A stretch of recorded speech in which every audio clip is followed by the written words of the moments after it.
Hello there. It's your girl, Valerie Mason Chase again, and welcome to another episode of Marriage Beyond the Breach. And I know I say it almost every week, but we have a fantastical topic that we are going to be talking about this evening. We're going to get into it in a few minutes, but before we do, I would appreciate if you would subscribe and hit that notification bell on the YouTube channel.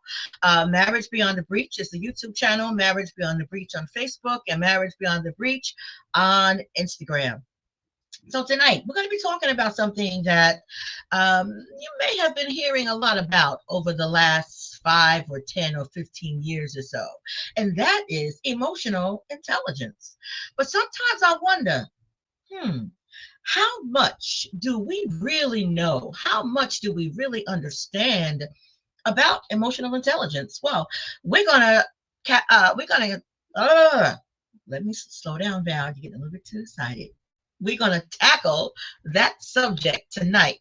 And I have 3 amazing, phenomenal guests. We always do. But tonight, we have 2 new guests with us this evening. And I want you all to give them a very special Marriage Beyond the Breach welcome. Well, the first person I'm going to bring on, he's been here before. He's been here by himself. He's been here with his beautiful wife. This is someone who is extremely near and dear to my heart, whom I love. He is a man's man. He is creative. He is kind. He is loving. But most of all, he's loyal. And that's one of the things I love so much about my nephew, none other than Brother Rok Davis. Hey, baby. Hey. How you doing tonight? I'm doing awesome. Doing great. Okay. So, for the viewers who maybe watching for the first time or who are unfamiliar with you, just share a little something about yourself. Well, I am God-fearing first and foremost. I am a husband. I'm a father. I is kind. I is nice.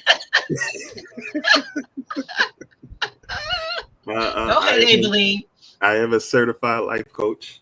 I'm also in marketing and strategies.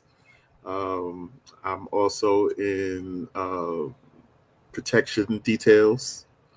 So I do a number of things. I wear a lot of hats. I'm very proud of that. Yes. And thank you so much for being here.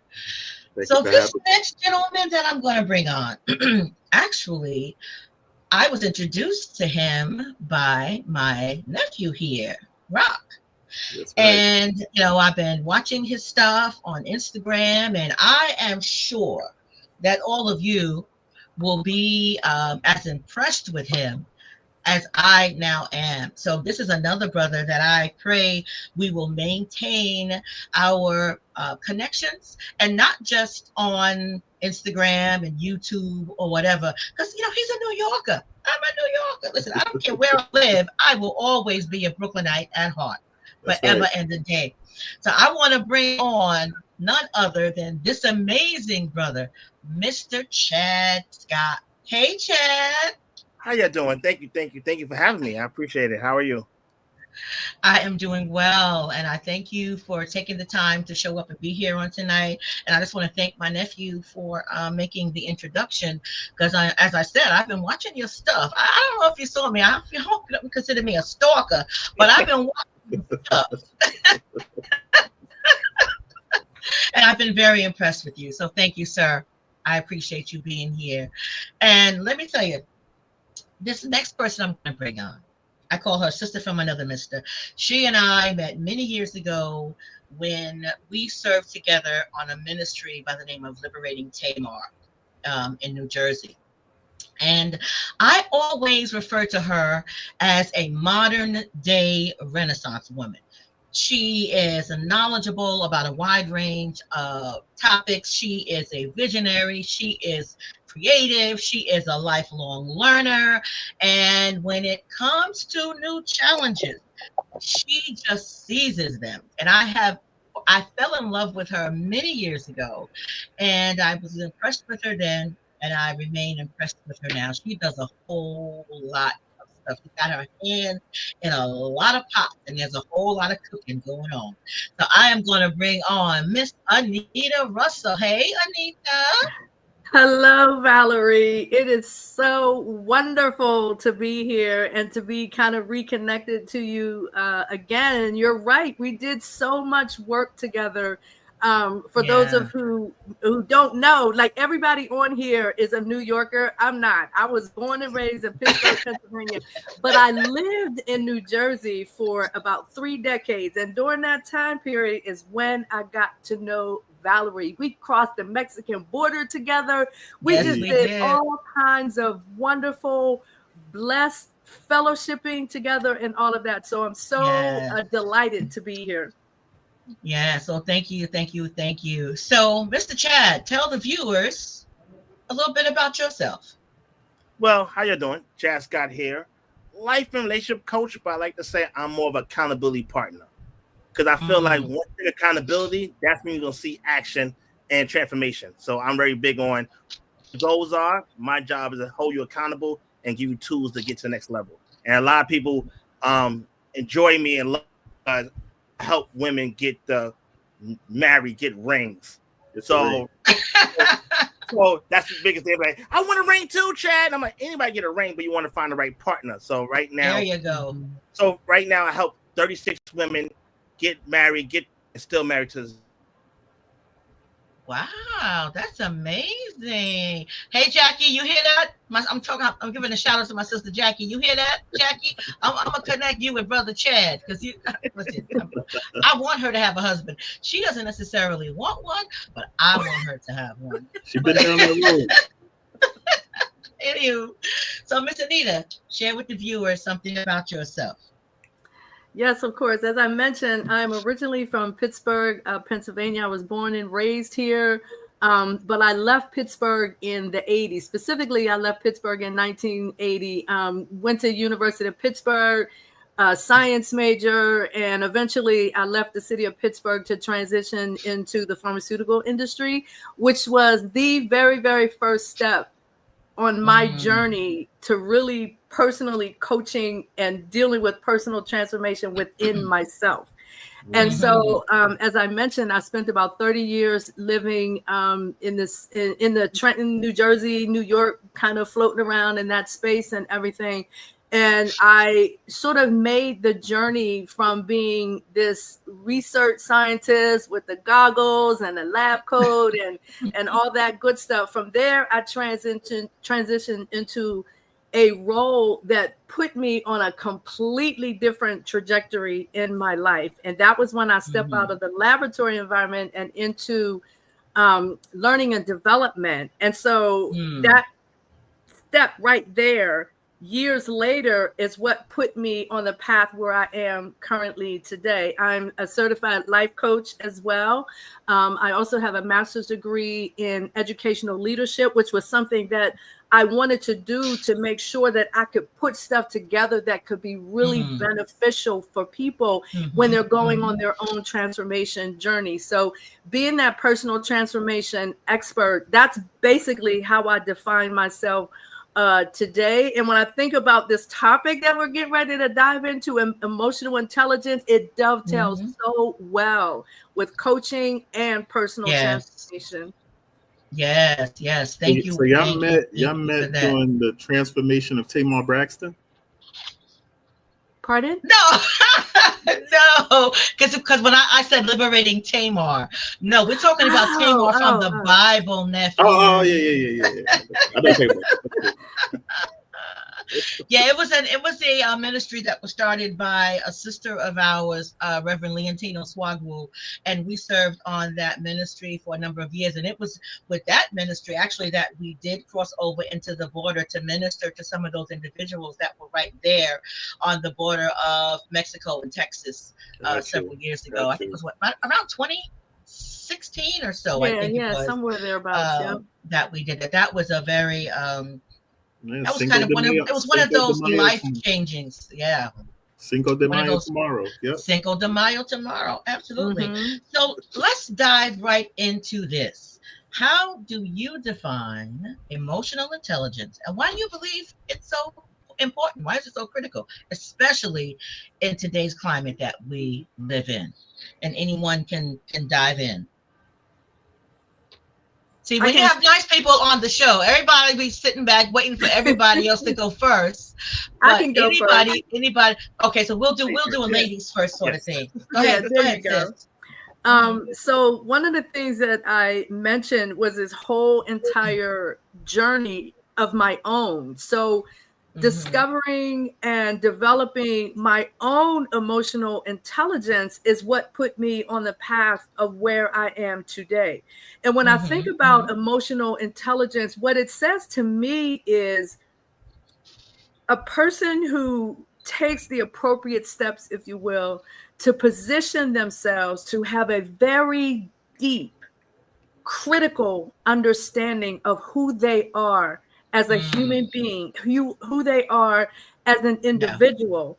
Because the way I look at it, if you don't have the right depth of a relationship with yourself, it's very difficult for you to have the depth of a relationship with other people. And so for me, having going through my own personal transformation on a very deeply level, dealing with trauma, past trauma, and all of those types of things, you know, where I got to a place where I felt like in order for me to really be enriched by the plan that God has for my life, there are certain things that I'm going to need to be able to do. And some of those things were developing that emotional intelligence. And I'm going to tell you what the spark was for me. In terms of really understanding where I was coming from in my own journey was when I came back to Pittsburgh in 2017, and I got involved in mental health. And one of the very first things that I did was I took the ACEs test. And the ACEs test really looked at what were those adverse childhood experiences that you had. Like I knew what they were, like sort of independent of one another, but that process, that exercise helped me to put it together. And it helped me to really get an even deeper understanding of who I am and what my evolution of a person, my transformation as a person had become. And so when I transitioned back to Pittsburgh, that's when that journey for me, really developing myself as a life coach, started with me coaching myself in a lot of ways. And so that's what that emotional intelligence meant to me, was just understanding myself yourself in order to be able to walk in relationships with other people. Yeah, that's good. That's good. And I just want to, just for those who may not be familiar with the ACEs, it's the adverse childhood experiences. It's kind of like an assessment. And if I'm not mistaken, I think there are 10 items on there, and it helps to identify areas where you may have experienced trauma in your childhood that you may not necessarily have before identified as trauma. So I think it's a good idea, if we suspect that there was trauma in our lives, to take that ACEs exam. So I just wanted to just explain that for those who may not be familiar with it. So either Rock or Chad, how do you define emotional intelligence? Oh, so I'm gonna say I'm a Gemini. I think I feel like we are the epitome of emotional intelligence. That's my nephew, y'all. And I mean, you know, for me, it's all about self-awareness, you know, self-regulation, and empathy. You know, the empathy is a big word to be using, only because, you know, it's based on social skill. How do we react when people tell us things? And so I'm very big on that. I'm very big on intentionality and meaning what I say and saying what I mean. And that's basically how, you know, I broke it down. Okay. Yeah, very big on empathy and you know, learning a lot of things from my past that I don't, you know, I try not to carry on my life. So I'm very intentional about how my emotional intelligence should move in my life. That's good. Brother Chad, what So, say like y'all you? said, about self-awareness is very important and setting the tone. So I'm very big on, I tell people all the time about almost rebranding yourself. Really be core about your belief and what you stand for. So therefore, you know how to regulate and how to react. But if you're not really sure who you are, then the outside influences could now you and put you in a position where you feel like you're out of your character. So I'm very big on being true to who you are, your quote unquote brand, and now you understand how to navigate your feelings and how to articulate when you need to set boundaries and understand when those quote unquote uncomfortable conversations. And it's crucial now because the way the world is now and how fast paced it is, we really have to be 10 toes down on who we are and how we show up in the world. So this is why it's so crucial now than ever to be really understand our emotions and how to be regulated. Yeah, that's good. I really like that that self-regulation piece and being able to manage our emotions. And that B word that you just said, I think there's so much misunderstanding around boundaries. And that's a whole nother conversation that we can have on another podcast. But I think that that is so important that boundaries be understood, because I'm a firm believer that every relationship needs boundaries. Absolutely. Even with our spouse, even with our partners, whomever it is, at work, at church, wherever, all relationships need boundaries. And I think that there is a lot of misunderstanding surrounding that. So I'm glad that you brought that up, Brother Chad.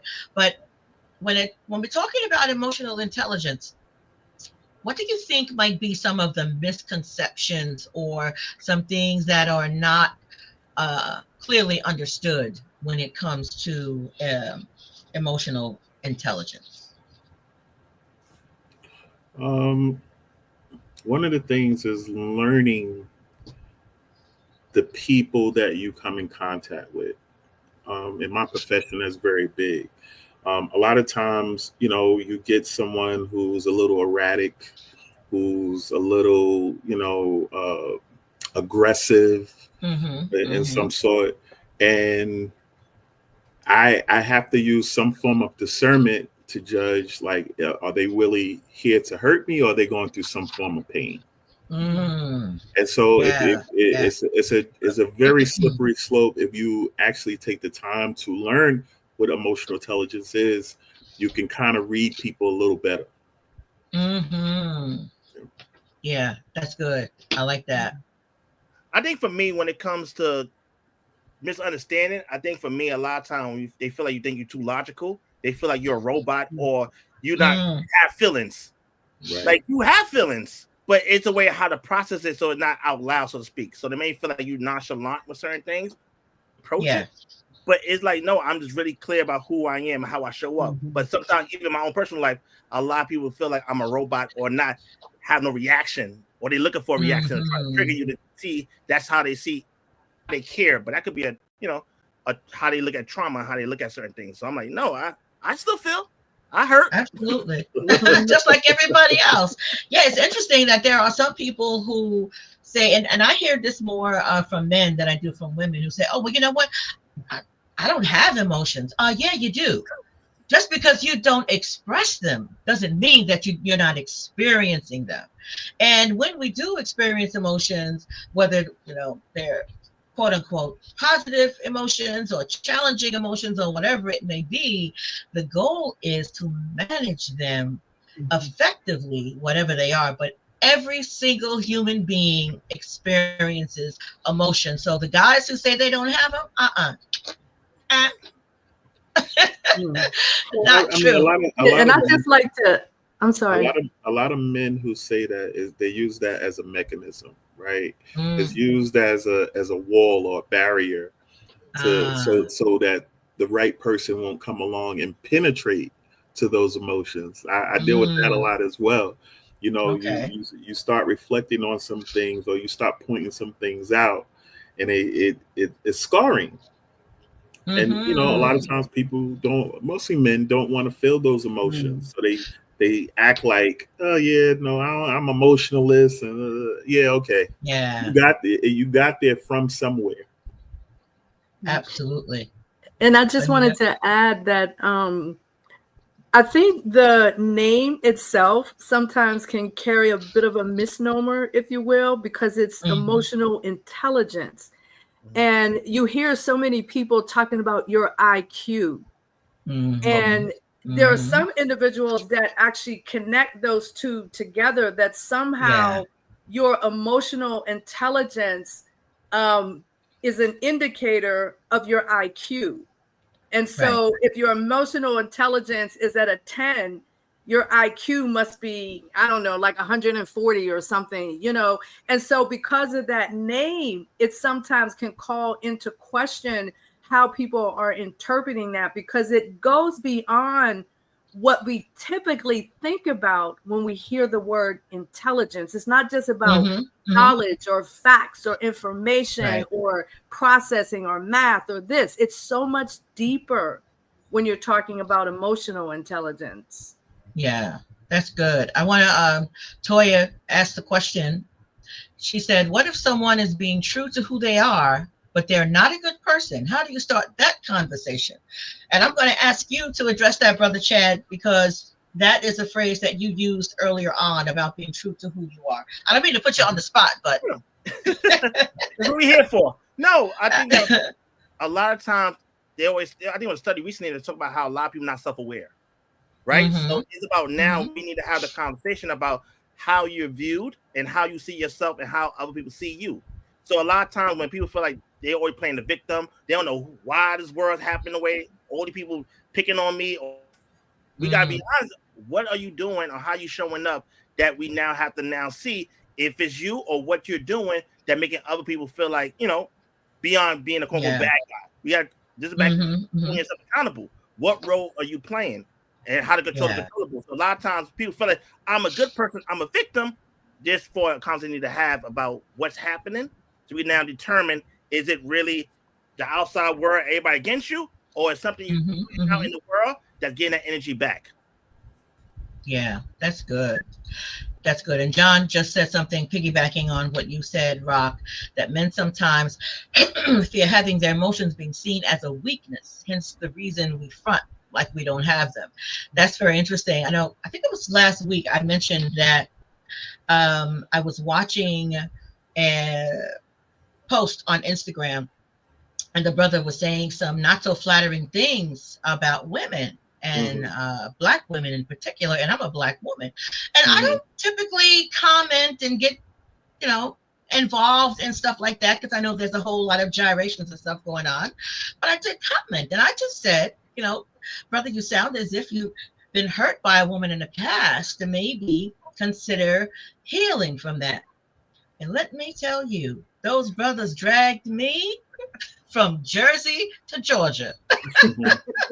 They talked about your auntie like a pure dog. And one of the men said, well, men don't heal. We don't have time for that. And I'm saying to myself, you sound like the very one who could benefit from some healing.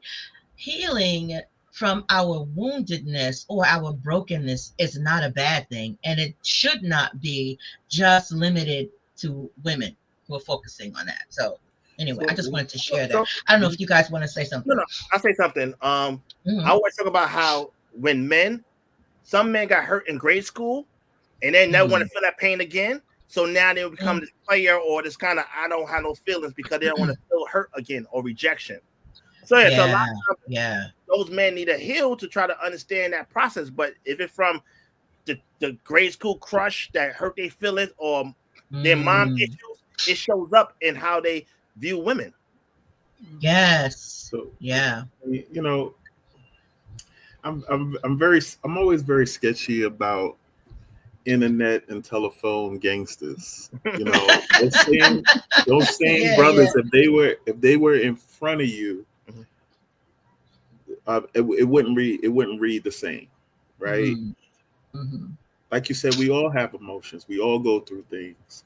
But I'm gonna tell you, nothing can bring out emotion in a black man more than a black woman. Absolutely.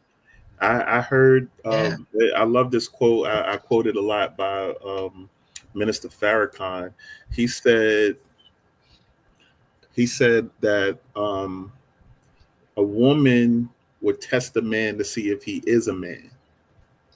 And I thought that was so trivial, because the thing is, black women to black men, I mean, people who date whoever they want to date, marry who they want to marry, I'm very big on that. You love who you feel God sent for you. How for me, black women will ideally,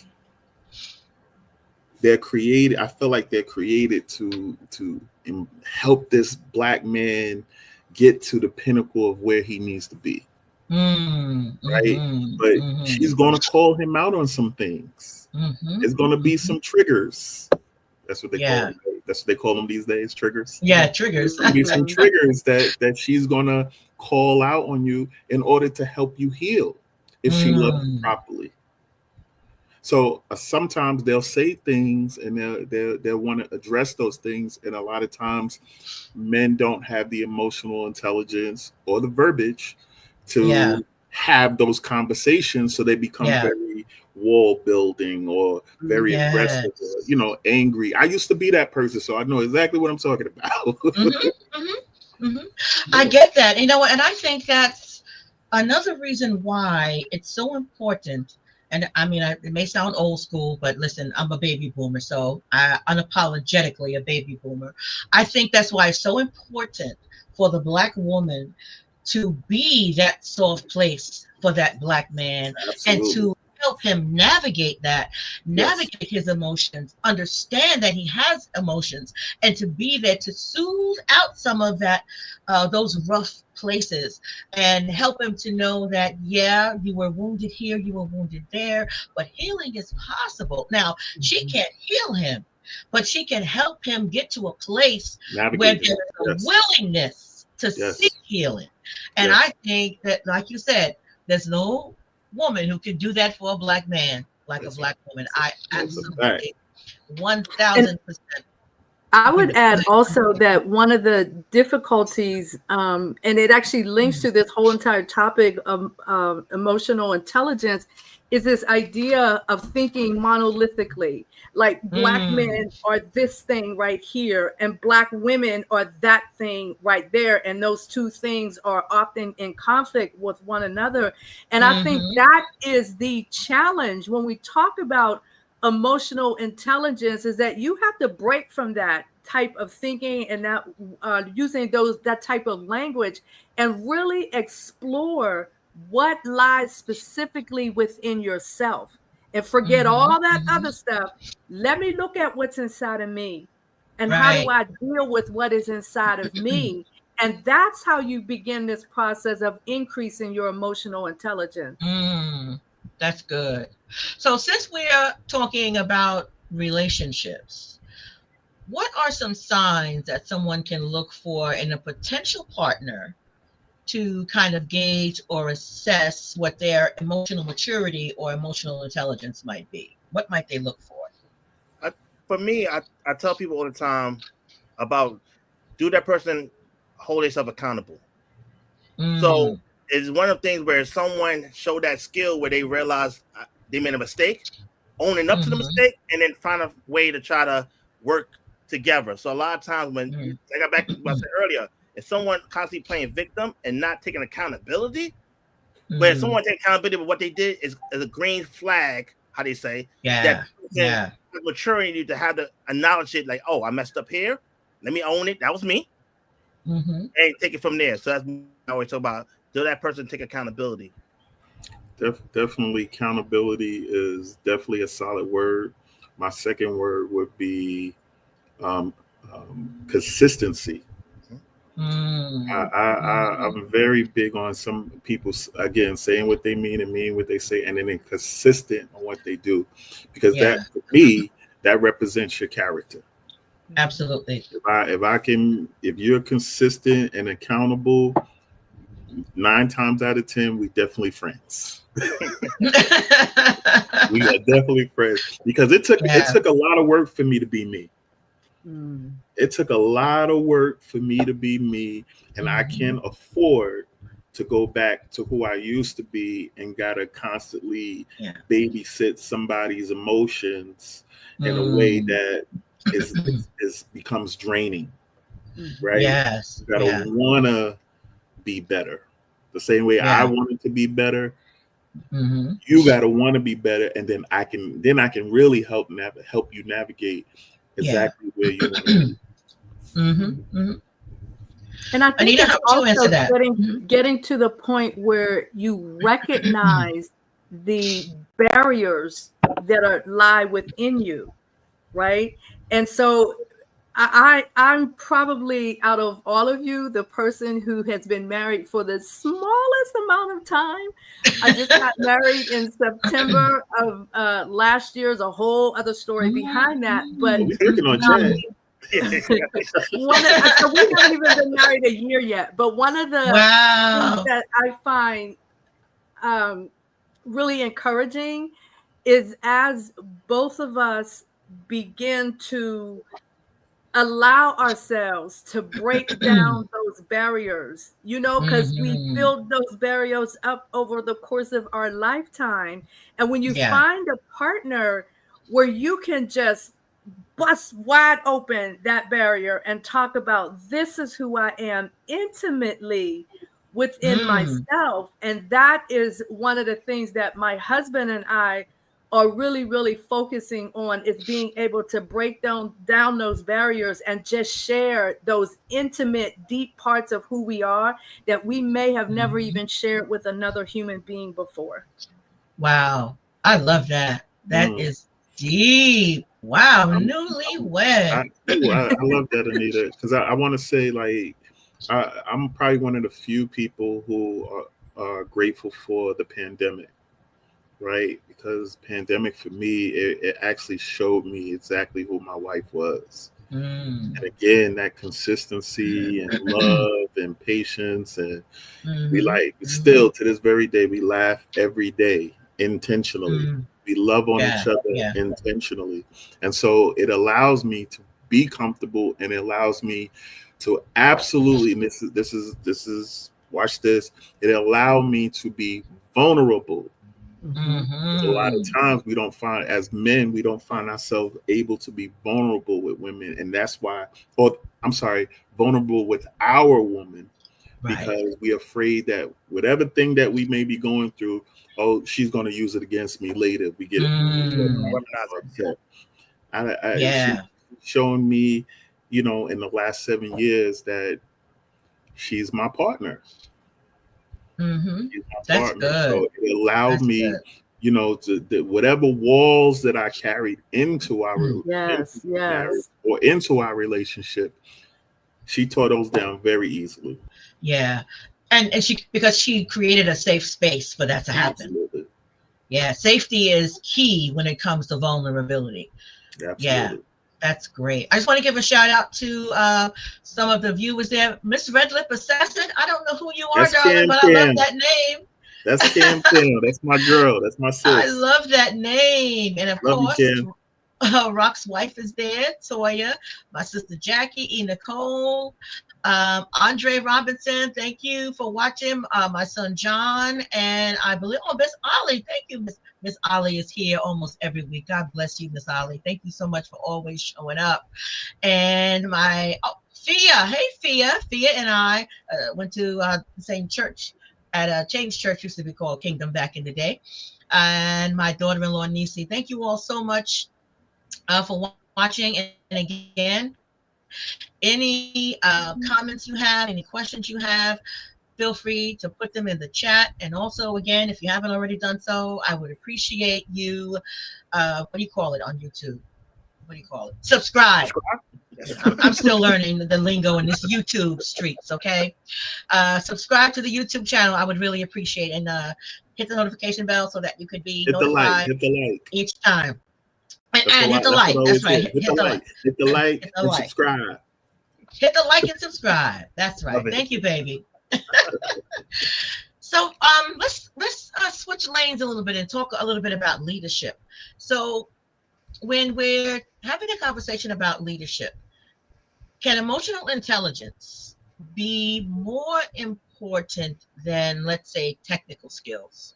Why or why not?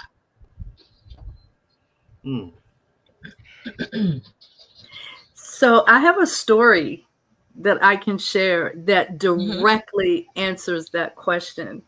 So when I was in corporate America, as I mentioned earlier, I worked in the pharmaceutical industry, and I had transitioned out of the laboratory environment and into the learning and development space.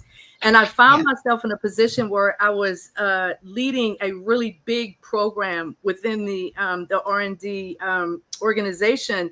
And it was an annual scientific symposium. It was the biggest event that the company had.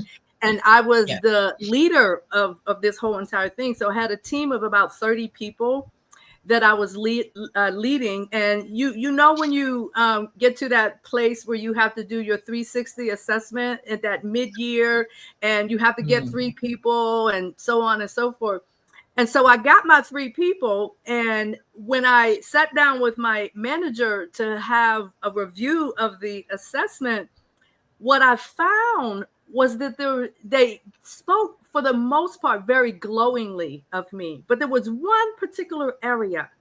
And that one particular area was that I don't listen enough to other people's ideas, because I was the one that came in with the most experience of dealing with this thing and all of that. And I just remember the wonderful way that my manager coached me through how to understand what that was, and really what it boiled down to. And this is where it connects to what you're talking about, is that on that one hand, I was great as a project manager. So I knew the technical aspects of moving a project from one phase to another.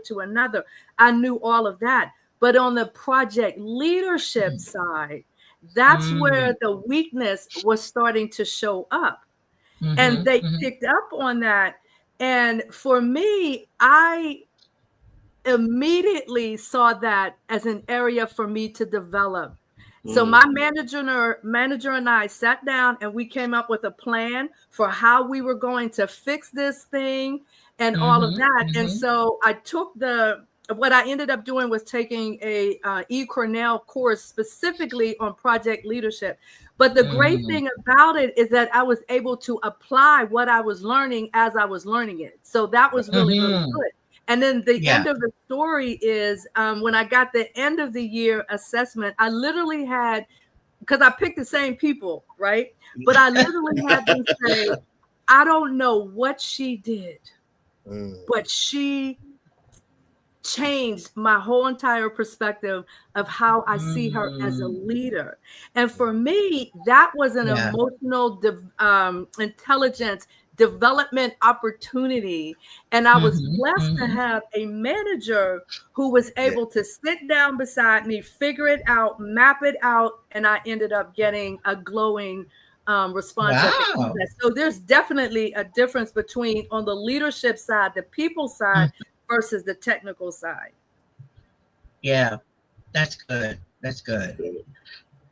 Yeah, and it's beautiful when both aspects can show up in one individual, because a lot of times there'll be either one or the other, or a lot more of one than the other. But when they can both show up in equal parts, and I'm just wondering, how difficult is that when someone is in a managerial or leadership position? How difficult might that be to manage, to navigate that and have that balance? And are there times when you need more of your emotional intelligence to show up, as opposed to more of your technical self to show up? I don't like being in management. I don't like being in leadership. I don't like none of it. Why? Because people be peopling, and then I gotta really manage my emotions, and then you know, then you got to manage their emotions. And I'm like Anita. When I know something and I'm in it, I'm just more like, I need y'all to do what I say. And everybody don't like that. So the morale of how we move a project can suffer, right? Yeah. That's why sometimes everybody ain't made for leadership. Sometimes you just gotta know your position. That's true. You know what? I am a great supportive team player. Like, I will be a star quarterback. I don't gotta be the team owner. You know what I'm saying? Like, sometimes you just gotta know your role. You gotta know your role. Absolutely. I think for me, when I do the whole campaign management and handling campaigns, my biggest thing is the practical skill. We need to do this X, Y, and Z. But the type of person to check in with people. How you doing?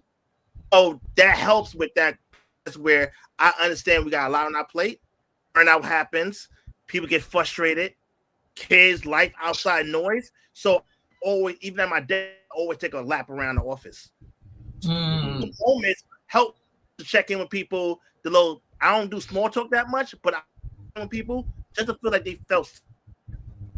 So in those moments is where I have to put two things on. We got to go to, but I'm going to check on you, be empathetic about what's going on with you, how's things going.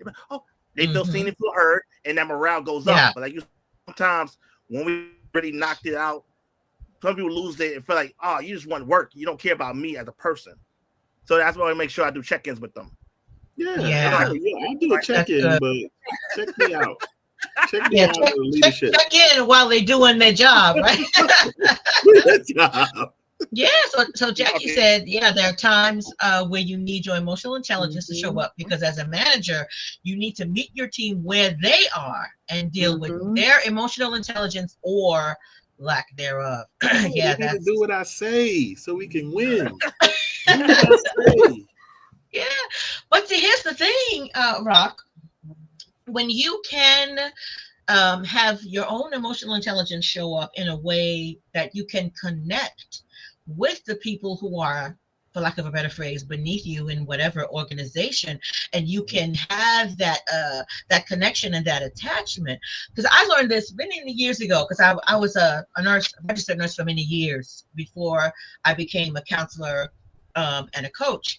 And it's a boss nurse. I learned early on that when I connected with those who were quote unquote beneath me, the nursing assistants and the orderlies and whatnot, and when I did that, when I invested in those relationships, it was very easy to ask them, hey, I need you to do so and so and so. Oh, sure, Valerie. But other nurses who did not spend the time or make the effort to engage with them as a person and a human being, they could ask them to do something and they would do, you know how them Jamaicans be sucking their teeth? You know, Rok. Yeah, there you go. Yeah, they can carry it out. Yeah, like it's 10 syllables or something. So yeah, I think that absolutely is important. I want to go back to something that you were just talking about, Anita, because I was wondering, one of the questions I was wondering about is if emotional intelligence can improve over time, or if we're born with a certain capacity. But you just kind of answered that question when you spoke about the ability for an individual to improve or increase their emotional intelligence. But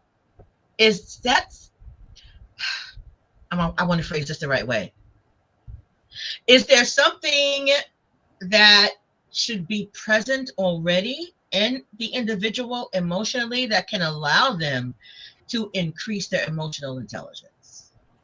So for me, I got tired of being undercover unhappy, and on the surface, the illusion of happy. And it put me in a sense where I needed to do the work. I got to do the work to get to the goal where I wanted to be. And in order for me to do that, in order for me to have fruitfulness in my life, my route was choosing God. I needed God to do some things in my life. Because when you've been doing something for a long time and it becomes a form of unhappiness, you got to make changes. You got to make the decision to want to make changes, right? Yeah. Because this is your life. When you get to a certain age, you don't want nobody telling you nothing. It's okay. When you get to that point in your life, what are you going to do to make the changes? Right. And I had to put myself on a hiatus. I had to really lock in with prayer, and I'm very fortunate for like my man of God in my life. Like that's my OG. He's super dope, and he's really giving me the tools to formulate how I want my life to be or what my life should be. And it's been fruitful ever since. Like, sometimes you're gonna lose some people. It is what it is. You're gonna gain a lot more people, like-minded people. When you have a certain form of emotional intelligence, I feel like the laws of attraction become into play, right? The ways you think attract those people to think like-minded. I like people. I love being around people who are fruitful, who love to have a good time, who are drama-free, who want to travel. So I attract those things. Everybody I've lost, God has replaced. And giving me fulfillment. So I had to make a conscious decision on how I want my life, what I expect my life to look like. Again, I didn't want the illusion of happiness. I want the real thing. So I got to do the work. You have to do the work. And the way your grandma Ruth would say it, Rock. You know that old saying, birds of a feather flock together. Yeah. That's very, very true. One more thing. When my wife, I remember when my wife,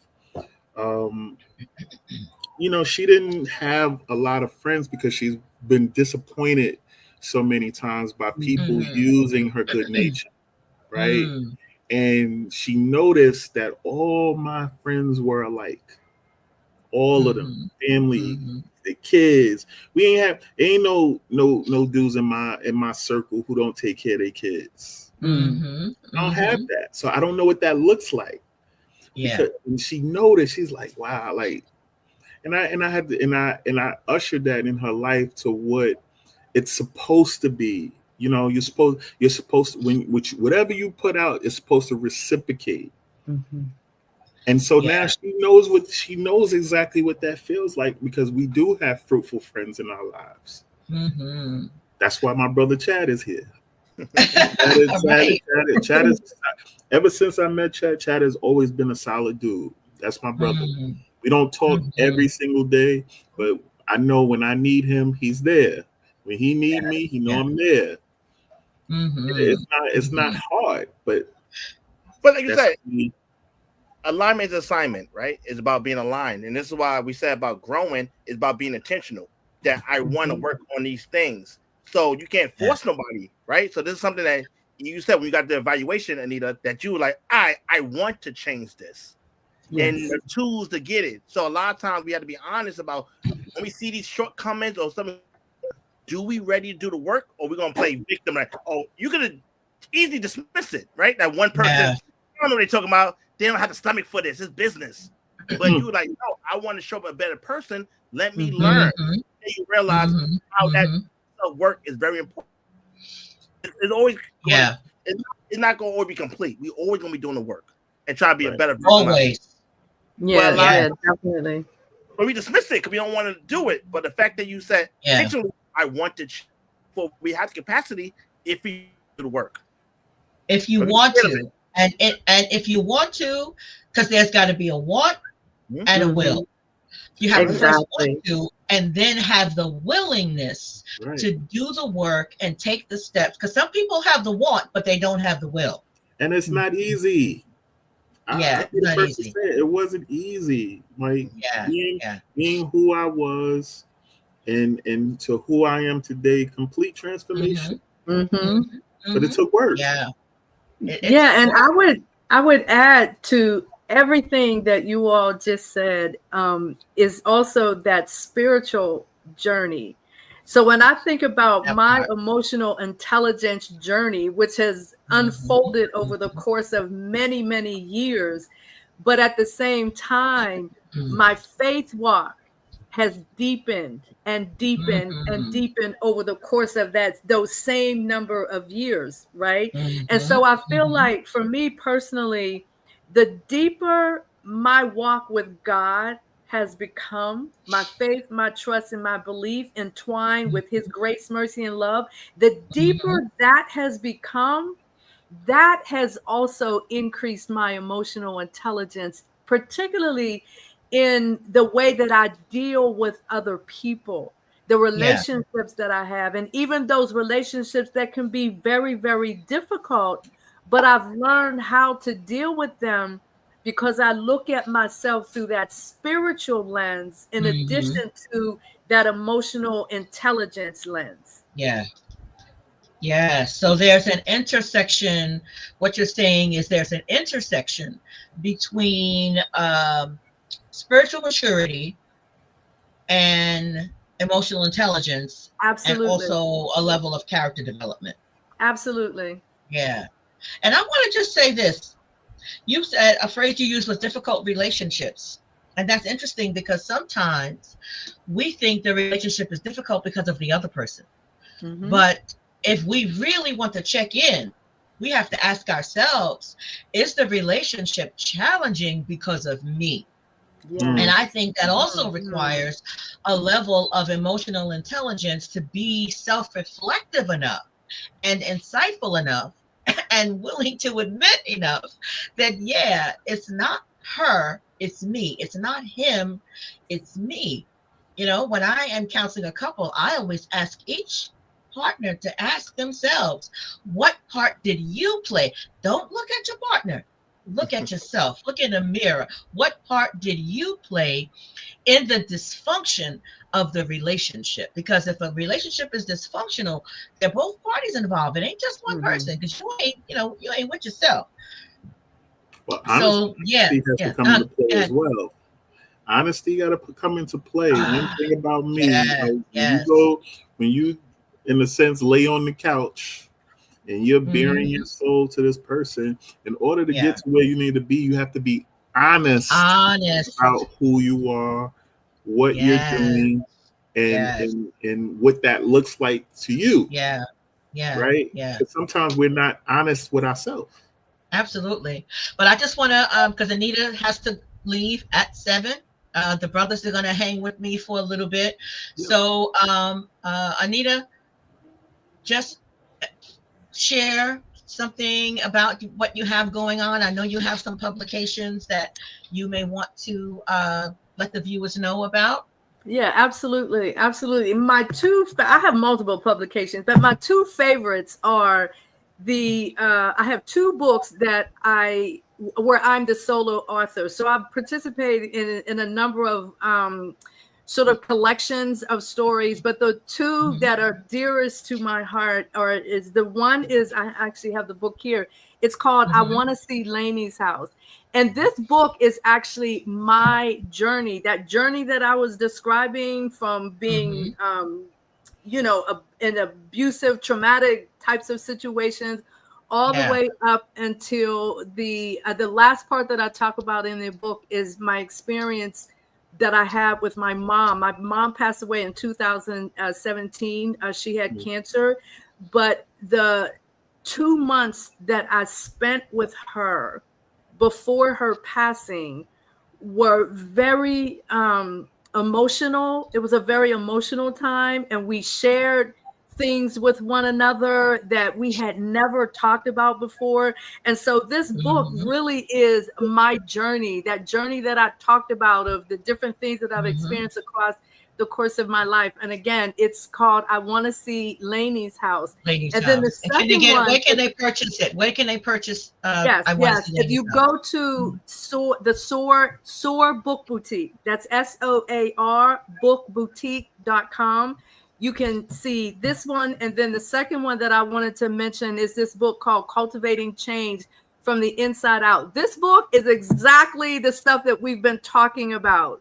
Like that emotional intelligence, understanding who you are and how who you are shows up in the world and how you connect with people, influencing people, and all that different things like that. And again, it's SOAR Book Boutique, SOAR bookboutique.com. And I have lots of other resources there besides these two publications. But these are my babies, if you will. Okay.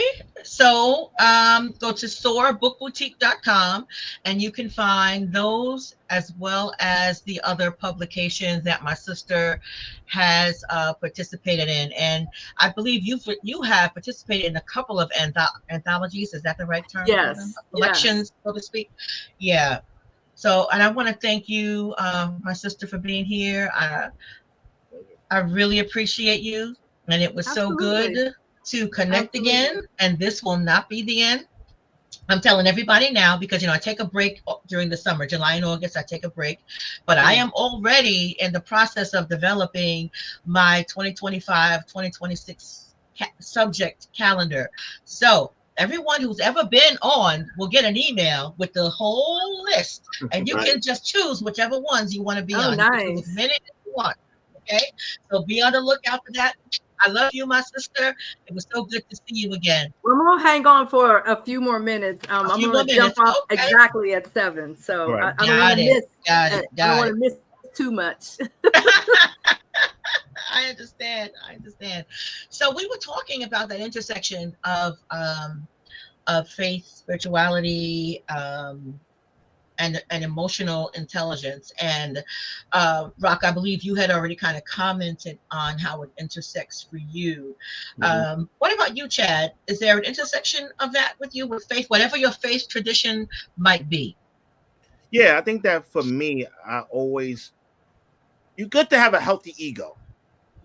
But when you get in the mindset when you know something bigger than you and understand what part you play and being the change you want to see in the world, it helps how to now show up. So for me, that I'm very big on how I show up, how I interact, how I navigate, and what people view me as, and really live my reputation. So that's why I'm very big on that, and how I come across. So yes, I definitely feel like it intertwined by being emotionally intelligent. It's also how you want to show up in the world. So that does play a bigger part in what you play.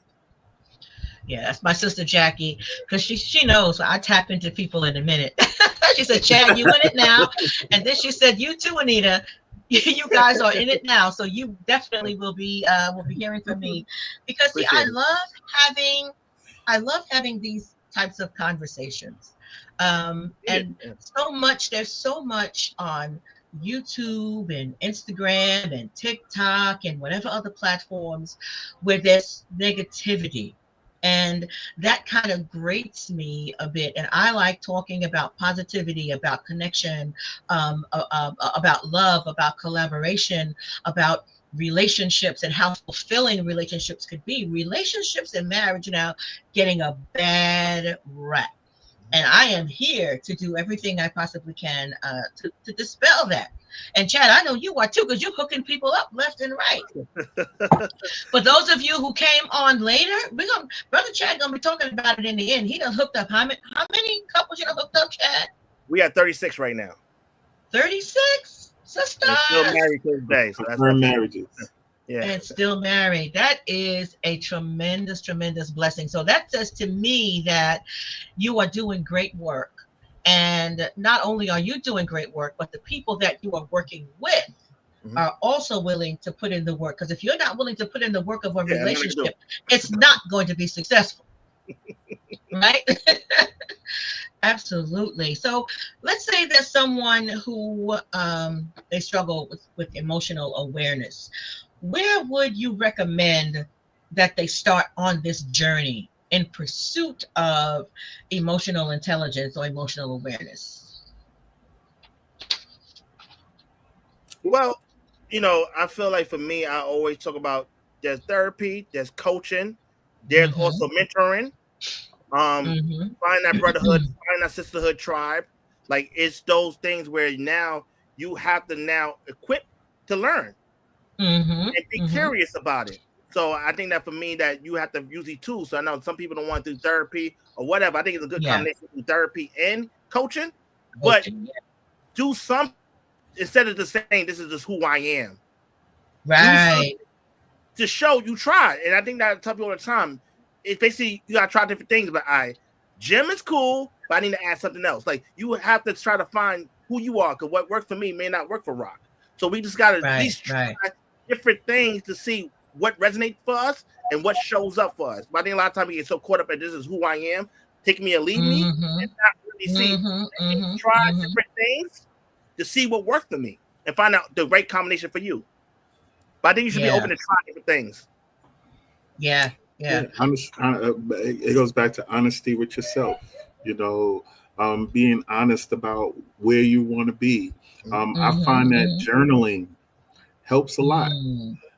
Sometimes when you journal, you see where you was, and then you depict on where you want to go, and then you find yourself as you go further and further away from your first time you journal. You see where you are. You see what your improvements are. Another thing is probably just talking. You have people who are clergy. You have people who are therapists, life coaches. I mean, there's something at this point you could probably talk to AI, and AI gonna give you some advice. Right. We are. I feel a lot of times that we are in the information age. And there's something for everything at the drop of a dime. So if you want the help, again, you gotta move. You gotta make the move to want to get it. Absolutely. A lot of services. I think there's one that's not too far from my neighborhood called Emblem Health, I believe it is. And they have a vast amount of resources, but people got to take advantage of them. Yeah. I'm very big on people who have insurance. And you paying all this money every year, and you have some issues, you have some problems, and you won't go see a therapist. Yeah. That is so interesting. Yeah, people will take care of their physical health, but they will neglect their mental and emotional and psychological health. And what they don't realize, they're connected. Yeah, they are connected. Your emotional health and your physical health are absolutely connected, because sometimes, when the mental health can be impacted by the physical health and vice versa. So they are equally important. And just to piggyback on what you guys were saying, I think another place to start is accepting the influence of the people around you that you trust. The people around you who love you, and they love you, and you trust them, and you trust their word, and you trust their counsel. Be willing to accept their influence and believe them when they say, Val, you've been kind of nasty lately. You've been having an attitude. You haven't been showing up. You haven't been kind. You haven't been whatever. And rather than, if someone was to say to me, rather than say, well, no, I haven't. What are you talking about? Just take a beat. Just take a breath and pause and say, well, maybe there's something to what the person is saying. Because if it comes from my sister Jackie, I know, because I trust her. Listen, if she says it to me, and she has said it to me, she has said it to me, Val, you just need to stop. And I have to stop and listen to what she's saying, because I know she loves me, and because I trust her and I value what she said. I know I saw this joke one time that if one person calls you a horse's ass, you can just kind of ignore them. If two people call you a horse's ass, maybe there's something to what they're saying. If three people call you a horse's ass, it's time to get a saddle. So people around you are, if there is a general consensus from the people around you that this is how you are showing up, then we need to stop and listen to them. Definitely.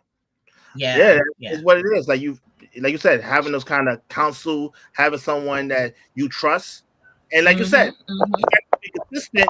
It knows that you out of character. Someone be like, "Hey, I notice you're not acting the same," and you trust that you speak instead of get defensive. You like, let me hold on, think about it, and you be like, "Oh, this is the reason." Or when you start realizing life be life sometimes, and it also shows up a certain kind of way that you may not notice, or you thought you had a poker face. But someone that knows you, love you, put you to the side, like, yeah, something's going on. Let's try to fix this. Yeah, so definitely a good opportunity when you really be aware and trust people around you that would let you know when you're out of character and just want to check in.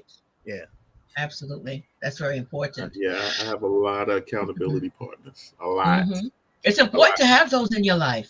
Oh, you know, and you can't surround yourself with just yes people who are not going to call you on your stuff. That's right. The Bible says iron sharpens iron. You have to have these people. These people are in place for a reason. Right. And I have relinquished the truths about myself so I can have the accountability of my friends and my family. So it's important. Yeah. So when it comes to conflict resolution, what part do you think emotional intelligence might play in conflict resolution, especially when it comes to couples who are in romantic relationships? When it comes to, when I look at it from the standpoint of being proactive, and I talk about one of those things about conflict resolution is checking in. So you don't have to wait till something blows up to now try to have to navigate it. But if you really do it, like Rok said, being intentional about laughing and checking in with his wife, you're now allow yourself that when you have the ever flow in relationships and marriages, it's an easy transition because we still look at each other as friends and not enemies. We understand that when something do come up, we're attacking the problem, not each other. But when we don't check in, and we don't have those kind of event check-ins, when people usually hold it in until it blow up, then you got to figure out how to scramble. But I think that one of being mostly intelligent and conflict resolution is more proactive in preventing it and about checking in and really having that good base instead of coming from that anger spot when there's like a fighting and no one really listens to each other. We're just trying to see who gonna zing who first. Who can yell the loudest? That is such a waste of time. Yeah. And some people love it. I don't know if it's like a euphoria or some people think that's feelings. Like if I'm not with you and yelling at you, that toxic relationship, they think that's love. They think right. That's right. That's a fact. A lot of them think it's love. You know what else is love? Peace of mind. Absolutely. Peace of mind is a beautiful love, right? Yeah. And that's when I said intentionality about when you love somebody, like I don't know, I just love the intentionality of being loved. And so if I get it, I gotta give it. Right. If I'm telling myself I want real happiness, I gotta give it.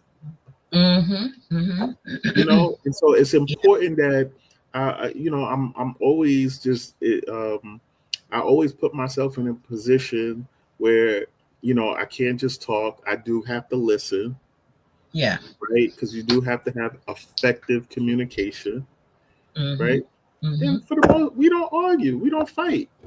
We can have disagreements. Oh yeah. But we don't fight. I'm not cursing you out. I'm not calling you out of your name. I'm not going back and forth because peace of mind to me is so important. When I come home after dealing with the world and all of its nonsense, I can't come home and battle you too. Yeah. That's really, really important, because there's so much out there, especially as Black men, that you face out there in the world. And when you cross that threshold, what you want is peace and love and a soft place to land. You don't want all that chaos and everything that you face out there in the world, and you're going to come home and catch hell too. Ain't nobody got time for that. Ain't nobody got time for that. Nobody got time for that. Yeah. And I think, Chad, you were just talking a minute ago, you spoke about people who like to argue and like to fuss, and they like chaos and they like the drama. And at least from my perspective, I think more often than not, that can be traced back to their families of origin and what had been normalized for them when they were growing up. What did they see? Did they see a lot of fussing and cussing and fighting and mental abuse and verbal abuse, and consider that the norm in a relationship? So, and that's another reason to seek coaching or counseling, because if you have a lot of that toxicity in your relationship, it bears exploring and trying to figure out why. Where is that coming from? Because there's a root to toxicity wherever it shows up. Well, yeah, those who have a strong emotional intelligence also make a choice on whether they want to deal with those things that their parents did or be better. I had a number of some of my guys who had bad relationships with their dads, and so they feel like, oh, I'm a pat. I went through this trauma. My son gonna have to go through it. Why? That's a choice. Why would you? If you know how you feel, how do you, as a father, protect your child and do exactly what your father did? How does that make sense? It don't. It doesn't make any sense. And so that's where, again, like my Chad said, the accountability. Sometimes, you gotta, a lot of times I find that people blame the devil, and sometimes it's just you. It's just you. It's just you. You make these excuses, and we come up with these excuses, and no. When I have children, I want to be in my kids' life. I want to do the thing. I want to be around. And sometimes being around means I gotta make sure I keep my health together, so I can be around for my wife and my kids. Fellas, pull it together. Let's knock this off. And it's about choice, because you make choices that serve what you say you love. Because if you say you love your wife, if you say you love your children, you love your family, but you make choices that are counterproductive to the health of that, I have to question, do you understand what love really is? Right. Not for nothing, I gotta blame some women too.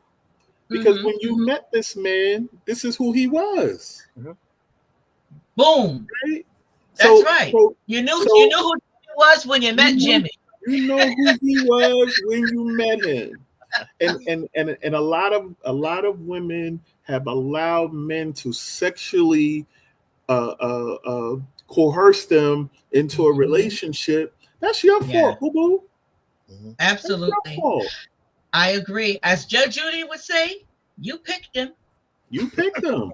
You picked him. Ain't nobody twist your arm. You picked him because you knew he was Boo Boo the Fool. But this is a mistake that a lot of us women make. We think we can change him. Yeah.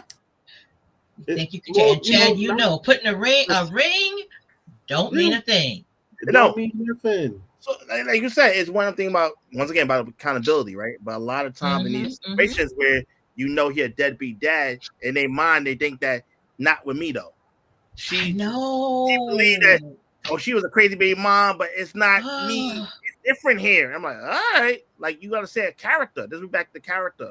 Like someone character is the character.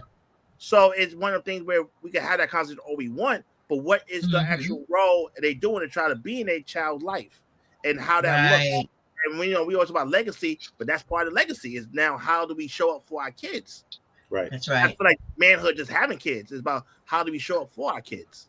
How do you show up for your children? What are you pouring into? Yeah. What are you pouring into them? That is so good. And Chad, what you just said, we think now he's got 4 children with 5 baby mama. I know that don't add up, but you know. And now here you think. Now he has not participated actively, emotionally, or financially in the lives of any of those children. And now here you go. You're going to have a baby by him. And what do you think is going to happen? I don't understand that mindset beyond the fact that someone who makes that decision, there's got to be some woundedness or brokenness in there somewhere to make a decision like that, you know, just needs to be addressed. So, yeah. So, wow. What time is it? It's 8:16. This has been a fantastic conversation. So what final words would you have to say to the viewers regarding emotional intelligence? And then I want you to talk a little bit about yourselves.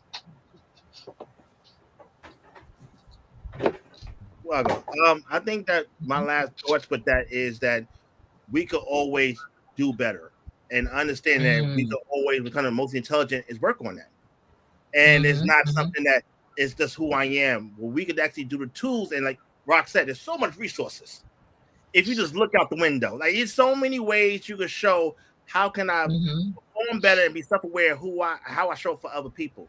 And then from there, there's something to build on it. So my only thing is with emotionally intelligent is not the IQ thing. You could work on what you have to be a better version of yourself. Right. How to regulate your emotions and how to understand how to monitor it, how to identify it, and how you want to show up with it so you're not out of character or making it worse. Like you said before, we talked about earlier, like it's all about making decisions. So yes, I'm hurt, but now how am I going to process that and how I'm going to relay that? Am I just going to hurt somebody back, or am I going to realize, all right, this is not for me. Alignment is a sign. We're not aligned. I'm going to bow out. And I always tell somebody all the time, it's great to audit your circle.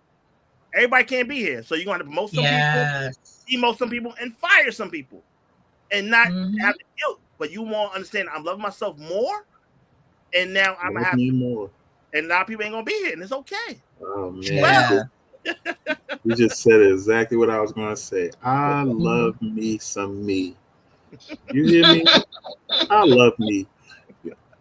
Again, like I said earlier, it took a lot of work to be me. It took me a long time to be me. All the things that I've been through, and I'm not saying that I've been through some of the most detrimental things in life, but I've been through some things where it turned me to a different person when I didn't have to. And because I didn't have the emotional intelligence to tackle it, it put me in positions that I had no reason being.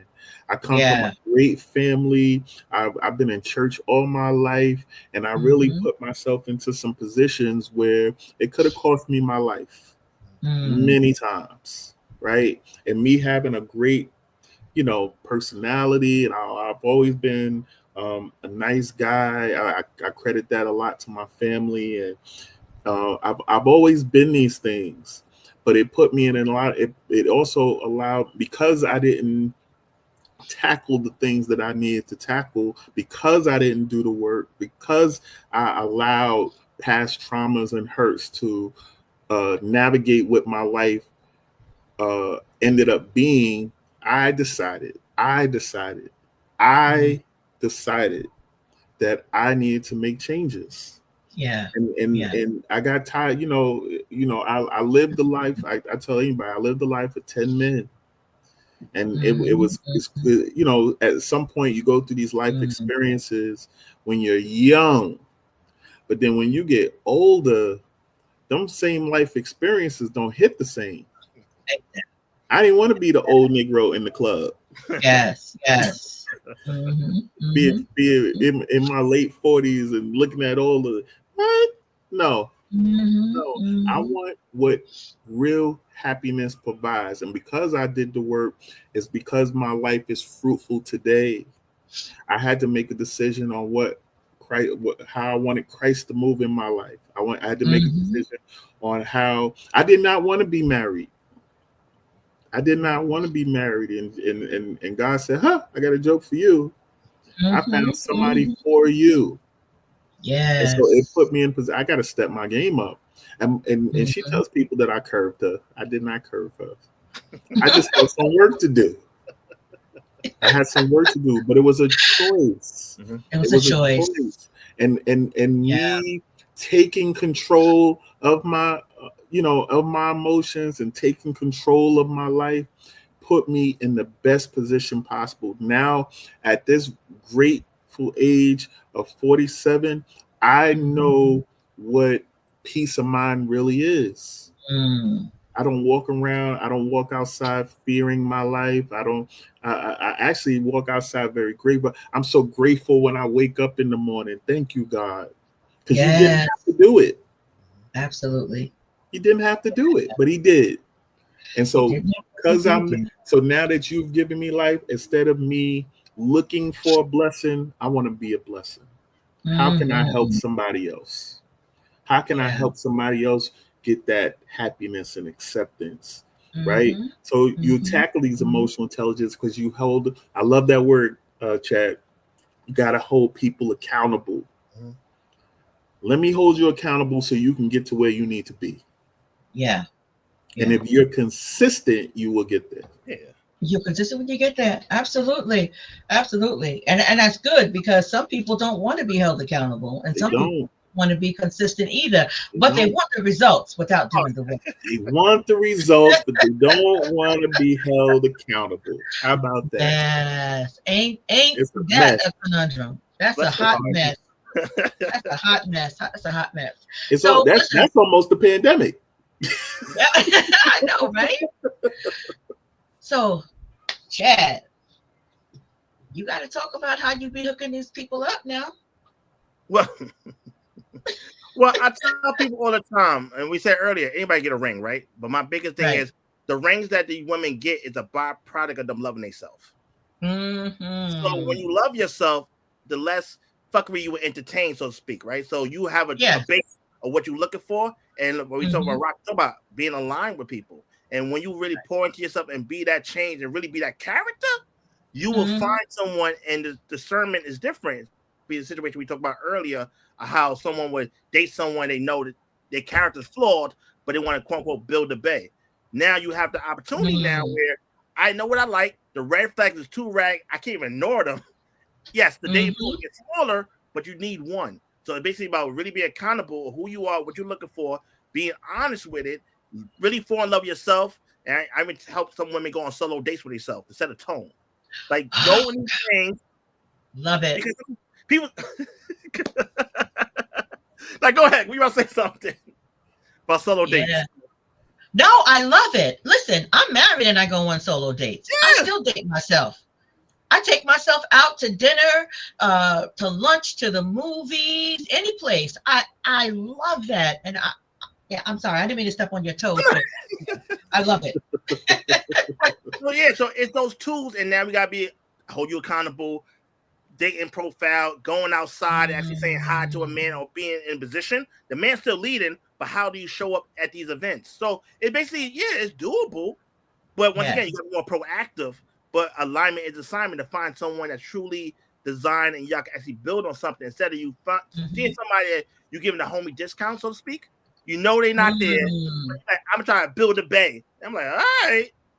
But when you have the capital you can trust, it hits different. So so that's why my help. So it takes time. It takes work. It's not gonna happen overnight. And people gonna touch the stove to see if it's hot plenty of times. And I give grace.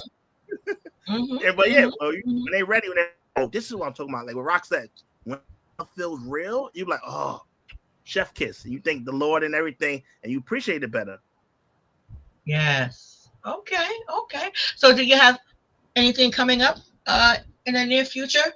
So you got the Instagram. I'm gonna be doing more outside panel discussions. I'm not doing one-on-one coaching right now, but I'm gonna do more outside, touch the people and talk. I'm very big on marriages and what marriage does.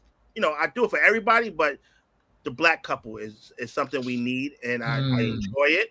so I get an extra smile on my face when it's a black couple, because I just feel like it's so needed. And like you said before, the noise of marriage, and I don't want to get married. Like, this is what it's supposed to be about: legacy and building growth, and even financial growth. Like, that's how it works when it comes to doing it together. Absolutely. That's great. So there's Brother Chad's Instagram up there. So listen, y'all need to hit the brother up. That's all I'm saying. Y'all need to hit him You up. want that ring? And let me tell y'all, listen, I'm just going to speak this. Y'all will be seeing him back on Marriage Beyond the Breach. I'm just saying it now. Okay? Appreciate it. Listen, just give me the word. All right, my nephew. Talk Yeah. to the people about you and who you is.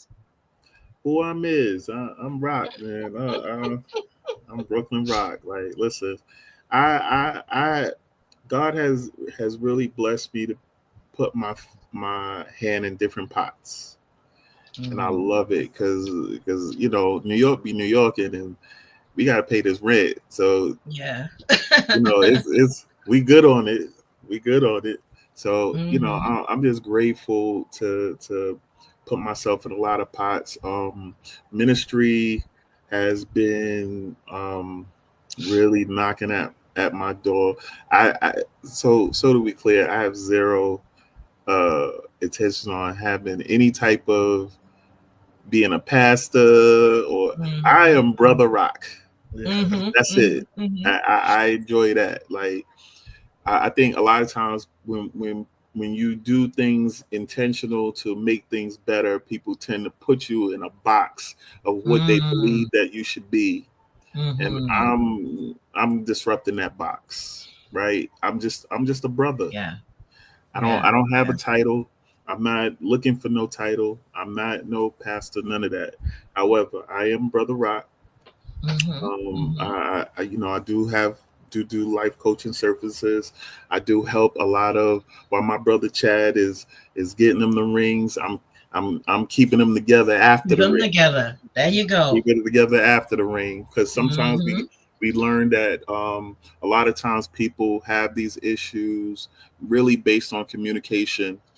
Sometimes a lot of people get married who don't know each other, who don't even know their spouse's love language. Right. You know, and they don't know that there's more than one for a lot of them. You got to learn your partners, right? So that's my goal. My goal is to help people really navigate their lives into wanting real happiness, because the same way I wanted it for myself, I can help you get there as well. And what else? I also do protection services. I'm not allowed to say the people who I work with, but it's been fruitful. I'm grateful. Okay. I am protection truly services. grateful. I like that. Yeah. Pew pew. So. I also do marketing. Yes. I work, I've always done that for the last 23 years. So, I freelance on that. I no longer work with labels anymore. So it's been fruitful. It's been fruitful. I'm really excited and happy of what our future is looking like. Yeah, I'm good. Beautiful. Well, listen, this has been an amazing conversation. I have enjoyed being here with you, brothers. I've learned something, and I know that the viewers have learned something. And for me, that's the whole goal of this podcast, broadcast, whatever you want to call it, is to just encourage, uplift, and edify and educate every week that we're here. Because for me, that's what it's all about. That's what it's all about. So I want to thank you guys for being here. Those of you who are still here with us, Red Lip Assassin, I love that name. That's Cam. Yeah, I said it was a good conversation. So the next 3 weeks we won't be here, because next week obviously is Mother's Day, and then the Sunday after that we'll be away on our family vacation. We're going on a cruise for the first time for the family vacation. I've been on cruises, and Frank and I have been, but for the family vacation we haven't. And the Sunday after that is Memorial Day weekend. So for 3 Sundays, we won't be here. My nephew is going to help me figure out how to replay some former broadcasts because, your auntie just don't know.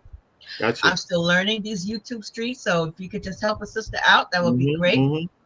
And I'll choose a couple from our past. Oh, hey, Red Assassin. She's up. What kind of emoji? Oh, that's a hugging emoji?